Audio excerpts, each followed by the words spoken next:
MS યુનિવર્સિટીમાં admission વિવાદ યથાવત છે। કુલપતિને લોલીપોપ આપવા મુદ્દે સ્ટુડન્ટ પોલીસ વચ્ચે ઝપાઝપી। એનએસએ રોડ ચક્કાજામ કરતા ટીંગાટોળી સાથે અટકાયત। વિદ્યાર્થી અગ્રણી દ્વારા મસમોટી લોલીપોપ સાથે રાખીને વિરોધ દર્શાવવામાં આવ્યો હતો।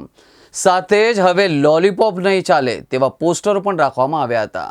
વડોદરાના વિશ્વવિખ્યાત મહારાજા સયાજીરાવ યુનિવર્સિટીમાં એડમિશન મામલે ગતરોજથી પ્રચંડ વિરોધ ચાલી રહ્યો છે, જેમાં આજે એક વિદ્યાર્થી જૂથના વિદ્યાર્થી અગ્રણીઓ દ્વારા મસમોટી લોલીપોપ સાથે રાખીને વિરોધ દર્શાવવામાં આવ્યો હતો।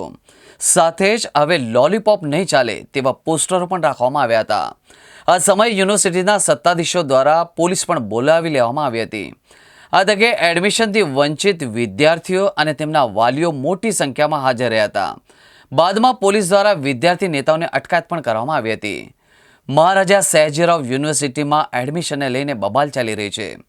ગતરોજ કાળા દિવસ તરીકે ઉજવણી કરીને શહેરના શ્રેષ્ઠીઓ વિરોધમાં જોડાયા હતા, ત્યારે વીસી દ્વારા મોડી સાંજે 1400 બેઠકોનો વધારો કરવામાં આવ્યો હોય તેવી જાહેરાતો પણ કરવામાં આવી હતી।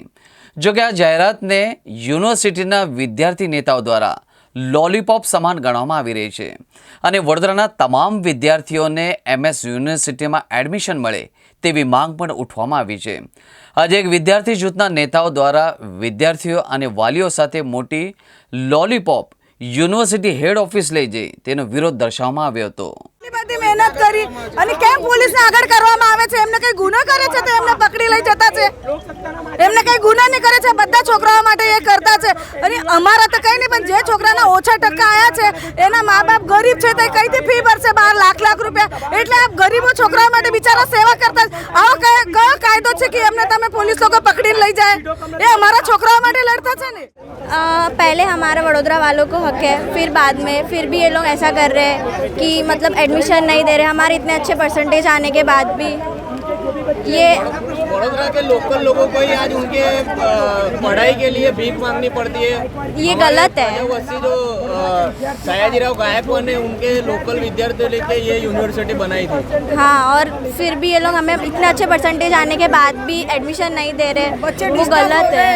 वही हमारी पढ़ाई खराब होगी, पूरा 1 साल वेस्ट हो जाएगा। हम अफोर्ड नहीं कर सकते प्राइवेट कॉलेज, स्टिल वो लोग हमेशा ऐसा ही करते हैं। वही अगले साल हमें नहीं मिला तो એના હોદ્દેદારો હોય એની આપણે ગરિમા જાળવવી પડે। અવારનવાર મતલબમાં આંદોલન થાય છે, દર વખતે સાંભળવામાં આવે છે, આવે છે, પછી સ્વીકારવામાં આવે છે। વિદ્યાર્થીઓનો આક્રોશ છે કારણ કે એમને બેઠકો નથી મળી। આક્રોશ છે તો પણ એની પણ પ્રોસિજર હોય ને, સુલે શાંતિ જાળવીને પણ થઈ શકે છે। એવું જરૂરી થોડી છે કે મતલબમાં ઉગ્ર આંદોલન કરીને હોદ્દેદારોનું અપમાન કરીને મતલબમાં થાય, એવું નથી હોતું મિત્ર। અને મેં મીડિયાવાળાને વારંવાર રિક્વેસ્ટ કરી રહ્યો છું, સ્વીકારતા ત્યારે વડોદરાના વિદ્યાર્થીઓને વાલીઓ અહીંયા આવવું પડે છે। તો એની કંઈ લો ફેલ સિસ્ટમ હશે ને, કે અરાજકતા તો ના જ ફેલાવે, ટોળાશાહી તો ના જ થાય ને, કાયદાને માનવું પડે કે નહીં માનવું પડે? એટલે એ રિક્વેસ્ટ મારા વિદ્યાર્થીઓને અવારનવાર છે એમ। બીજું બી પોલીસ સ્ટેશનનું ઘણું બધું કામ હોય છે, આ છાસવારે મતલબમાં બનાવ બની રહ્યા છે। એટલા માટે મારી વિદ્યાર્થીઓને નમ્ર વિનંતી છે કે તમે મતલબમાં કોલેજ પ્રશાસન થકીથી જે પણ નીતિ નિયમો ઘડાયા હોય અને એમના હોદ્દેદારોની જે ગરિમા જાળવવી પડે એ તમારી વિદ્યાર્થી તરીકે નૈતિક જવાબદારી છે। આવી રીતે કોઈ પણ તકરાર લાવીને મતલબમાં એમને અપમાનિત કરવાનો મતલબ શું છે?